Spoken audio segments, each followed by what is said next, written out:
नमस्कार। सामुद्रिक विज्ञान के इस अंक में एक बार पुनः आपका स्वागत है। एक सुंदर सी मेल हथेली, आप पुरुष जातक है और आपकी रियल हथेली मेरे सामने विवेचना के लिए आई हुई है। यहाँ पे अगर हम देखते हैं तो आपकी हथेली की जो आकृति है, ये पूरी तरह से आयताकार दिखाई दे रही है और हल्की चौकोर भी दिखाई दे रही है। इसका मतलब है कि आप बहुत ज्यादा मेहनती व्यक्ति रहने वाले हैं। कर्म में विश्वास रखने वाला व्यक्तित्व आपका रहने वाला है। लेकिन ठीक उसी के अनुसार अगर हम देखें तो एक एनालिटिकल स्वभाव भी आपका रहेगा। एक जिज्ञासु किस्म का व्यक्तित्व भी आपका रहने वाला है। दूसरी बात, अगर हम आपके सवाल लेते हैं तो आपने सबसे पहला सवाल पूछा है, मेरा करियर कैसा रहेगा।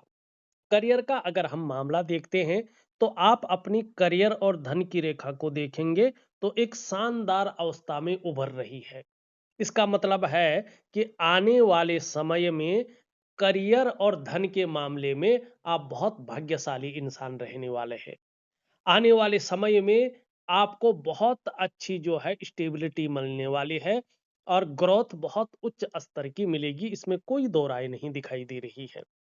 दूसरा, अगर हम यहाँ पे नजारा देखें तो ये आपका मरकरी का माउंट है बुध का, और ये आपका आदित्य का माउंट है सूर्य का, और ये यहाँ पे जो है देवगुरु बृहस्पति जी विराजमान रहते हैं। तो इन तीनों के समावेश से आपकी हथेली में बनने वाला सबसे बड़ा राजयोग बुद्धादित्य राजयोग बन रहा है। कैसा बन रहा है, थोड़ा समझने की कोशिश करें। ये उंगली देखेंगे तो पूरी तरह से झुक रखी है इस उंगली की तरफ। तो धन कमाने की ललक बहुत अच्छी आपके जीवन में बनी रहेगी, और ये इसके पहले पौरवे तक पहुंच रही है। ये जो सूर्य की उंगली है, ये यहाँ पे बृहस्पति की उंगली से बहुत अच्छी बड़ी है और मिडिल फिंगर से काफी छोटी है। यहाँ पे देवगुरु बृहस्पति पुष्ट और सुंदर अवस्था में तो नहीं है, इसको आपको पुष्ट और सुंदर अवस्था में लाना है। इसके लिए मैं बहुत अच्छे उपाय दूंगा आपको, आपको जरूर करने हैं। क्योंकि बुद्धादित्य राजयोग का फायदा आपको तभी मिलेगा जब देव गुरु बृहस्पति अपनी अच्छी अवस्था में ऊर्जा प्रोवाइड कर रहे होंगे। ये गुरु तत्व आपके अंदर बेहतरीन स्थिति में होगा तो आपको राजयोग का बहुत बड़ा फायदा मिलेगा। बहुत भाग्यशाली लोगों के हथेली में ऐसा राजयोग मिलता है। ये राजयोग कह रहा है, अगर समय रहते आप अपने लक्ष्य का निर्धारण कर लेते हैं, अपनी मेहनत को ठीक दुगना कर लेते हैं और एकाग्रता के साथ उस लक्ष्य की ओर बढ़ते हैं, तो निश्चित तौर पे सरकारी नौकरी या इससे संबंधित क्षेत्रों में आपको सफलता मिलेगी। खास करके देवगुरु बृहस्पति से संबंधित क्षेत्रों में आप बड़ी कामयाबी को हासिल करेंगे। जैसे शिक्षा का क्षेत्र है, इंजीनियरिंग का क्षेत्र है, चिकित्सा का क्षेत्र है, मैनेजमेंट का क्षेत्र है, वाणिज्य का क्षेत्र है और कानून का क्षेत्र है।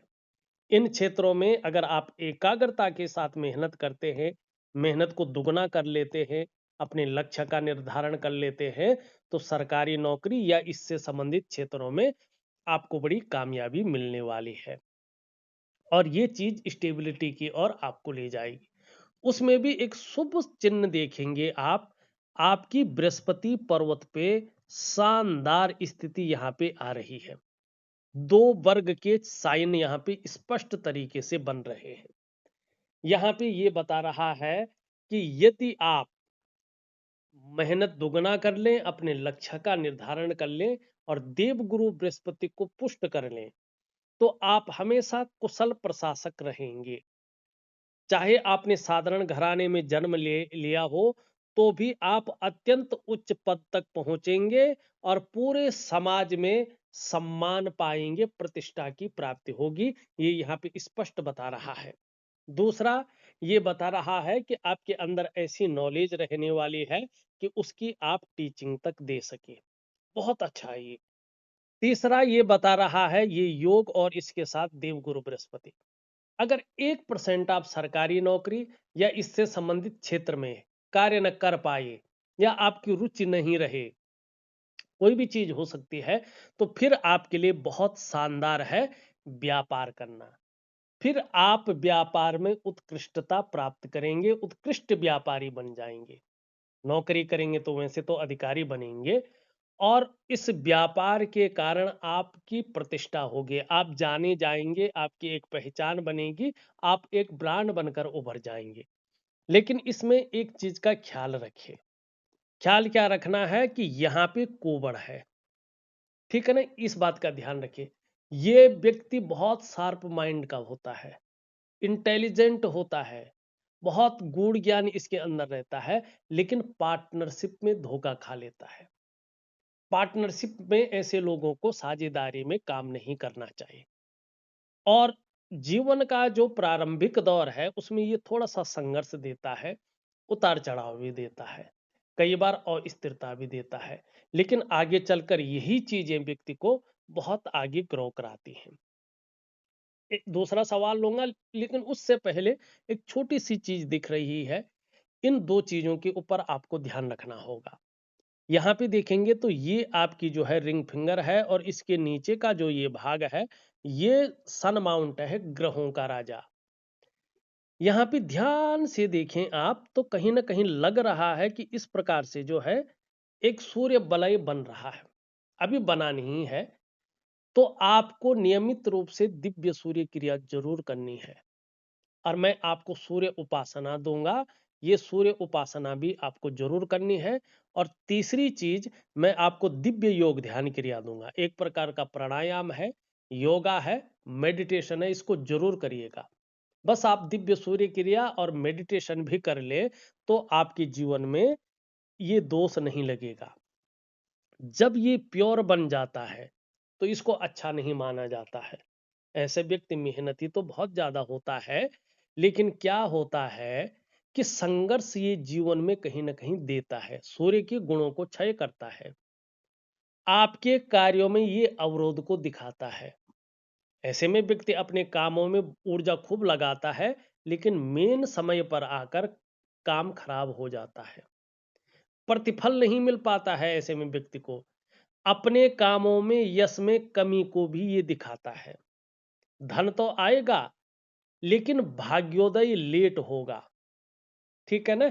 वैसे आपके जीवन में भाग्योदय बहुत जल्दी है, ठीक है ना। लेकिन अगर ये इसमें दोष आ गया तो ये भाग्योदय लेट कराएगा।